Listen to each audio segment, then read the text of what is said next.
Assalamualaikum warahmatullahi wabarakatuh, and hi everyone! My name is Ichsan, IE number A1211026, and now I make this video to explain about Mandarinese wedding tradition. Mandarinese wedding traditions. For Mandar people, marriage is seen as something sacred and very much appreciated. Therefore, community and religious leaders as well as the community that supports it has managed it carefully. Religious Mandar people view marriage not only as an inner birth between a man as husband and a woman as a wife, but more than that. The most important thing in a marriage for Mandar people is the existence of cooperation, helping each other in doing something, good work, light or heavy. So in this case, it involves working together in fostering a household. The procession of the traditional wedding ceremony of the Mandar community consists of three stages. The first is the preliminary stage or pre-wedding, the second is implementation stage or wedding day, and the third is post-wedding stage. So in preliminary stage or pre-wedding, there are 10 steps. The first is membalakba. Membalakba is a process or deliberation carried out by clans of family to choose one of the many candidates approved in the live deliberations. The second is mesisi. Mesisi is the way to send a messenger to the female family. This envoy can be a man or woman who is considered to exist the relationship between the male and female. Which one is the envoy is the reason whether or not he will come to propose to the female family. The third is metumai. Metumai is the male side sends a messenger to the family to propose. The fourth is papasakbi. The male side sending invoice to the woman by bringing ingredients such as sugar, flour, coffee, 5 away bananas, spices, and money. The material will be processed during manjano jano. And the fifth is manjano jano.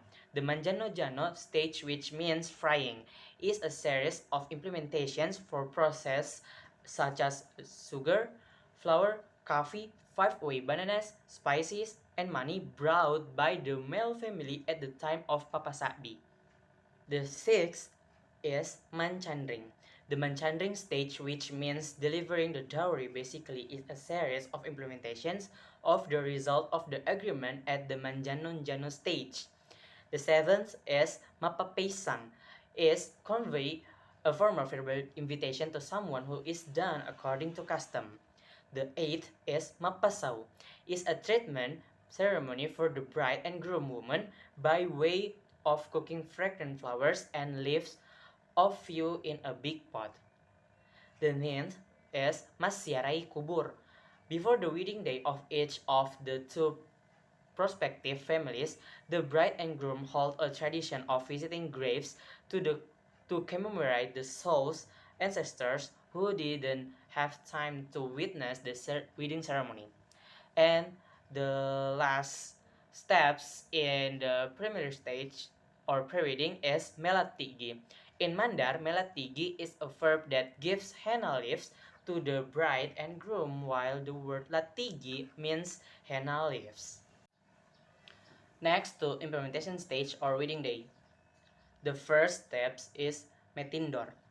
Metindor is basically one of series of activities in Adat Mandar wedding, which is intended to deliver the prospective groom to the bride's house.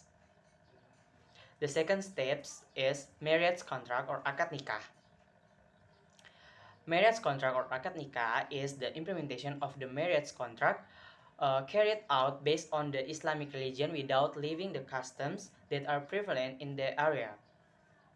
So, before the declaration of the contract, marriage is pronounced by the groom, while the procession of the marriage ceremony are: the first is recitation of the Holy Quran by Qari. The second is the parents or guardian of the bride invites the bridegroom to read some ayat from the Holy Quran. The third is submission guardianship by the bride and groom to the party who wants to marry, prospective bride and groom. Trust handover, it is usually handed over to the local priest. The fourth is the guardian invites the prospective groom to read the creed and istighfar. The fifth is, after the penghulu asks about the name of the bride, mass merit, and the guardian's willingness to get an answer, then the hand the penghulu holds the groom's right hand in the position of the two thumbs together. In such a state, the penghulu reads the statement of the marriage contract, then followed by the groom. If the pronunciation of the marriage contract statement is already deemed correct by the ruler and the witnesses, they will give the answer sah. The sixth is marriage sermon and prayer by the priest. The seventh is the reading of the marriage tal'ik by the groom. The eighth is, after the Kabul consent is completed, then proceeds with suresize execution of the first touch. This event is not left done just like that by the bride and groom, but must go through a mechanism or procedure that has been traditionally regulated and guided by a competent parents. And the last on marriage contract is continued with suyu or sungkeman. The third is me orotosiala or situdangan.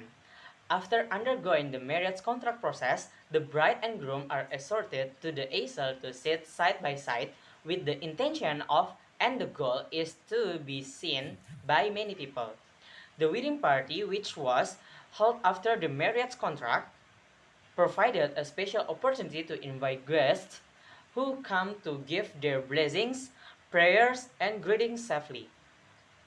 The fourth is mande ande kaweng, or eating bridal food. Mande ande kaweng is the process of eating the bride's food influenced by close family members to join mande ande kaweng, especially for girls so that their mate is quickly brought in. Usually, there are in mande ande kaweng, namely cucur cake, sokol, or glutinous rice, have three colors. There are black, red, and white. And don't forget to ambon bananas. After marriage contract or akad nikah, we move to post-wedding stage or after wedding. There are some steps.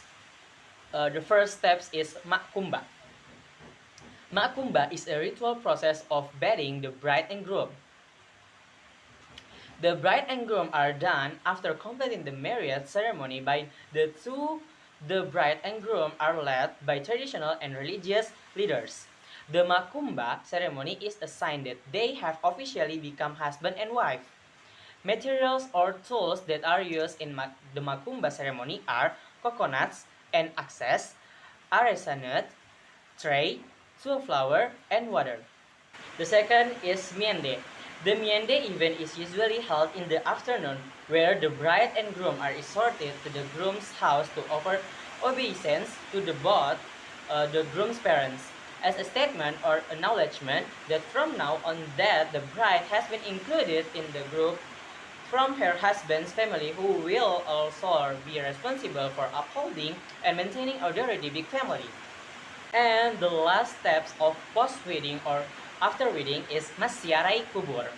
A few days after the wedding, the bride and groom hold a tradition of visiting family and ancestral graves, both parties, the bride and groom with family members, to commemorate the spirits of ancestors who didn't get to witness the wedding ceremony. However, after the entry of Islam in the Mandar, the ceremony was omitted because it wasn't in accordance with Islamic law, then replaced by visiting graves, praying for their ancestors, and remembering that humans will die. So, we move to West Sulawesi weddings traditional clothes. The first is West Sulawesi men's traditional clothes. The traditional clothing of men from West Sulawesi, typical of Mandar tribe, is quite simple, in contrast to the traditional women's clothing, which is very complicated with many accessories. For men, wear a top in the form of a black close coat and long sleeves. These top clothes are combined with trousers and a sarung wrapped around the waist, subordinate. The simple form of men's clothing symbolizes that Mandar men must be agile in working and acting. The second is West Sulawesi women's traditional clothes. Patuk du Towaina traditional clothes are generally worn by West Sulawesi Mandar women during wedding ceremonies or while dancing the traditional Patukut dance. Especially for those worn during dance performance, this outfit consists of 18 accessories, while the wedding dress it consists of 24 accessories. All of these accessories can be classified into several parts, namely main clothing, head decoration or head dress, body jewelry, and hand jewelry. The first is main clothes. The main clothes consist of baju rawang boko or pokok shirt as the top outfit and lipak sakbe as the bottom outfit.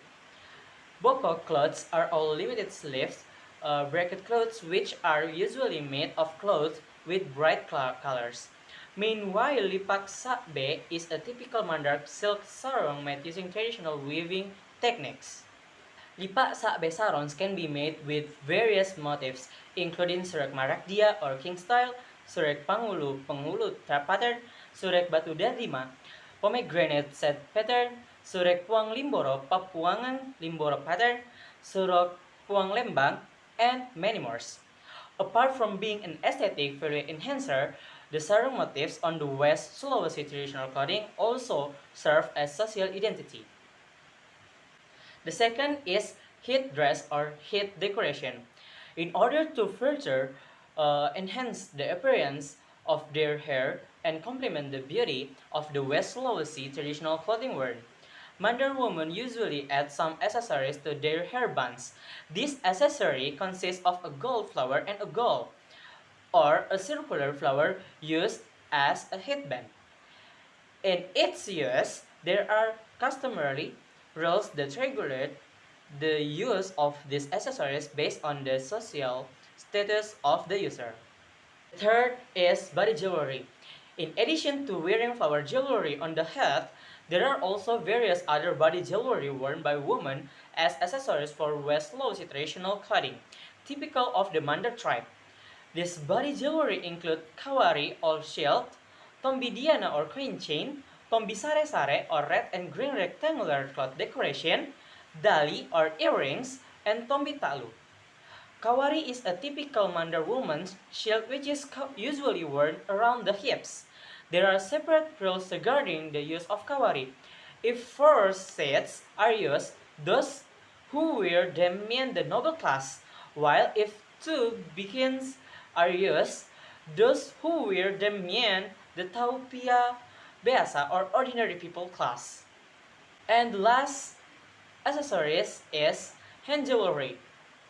In detail, hand jewelry including the first is galambale, is a pair of bracelets measuring 15 until 20 cm which is worn on both hands.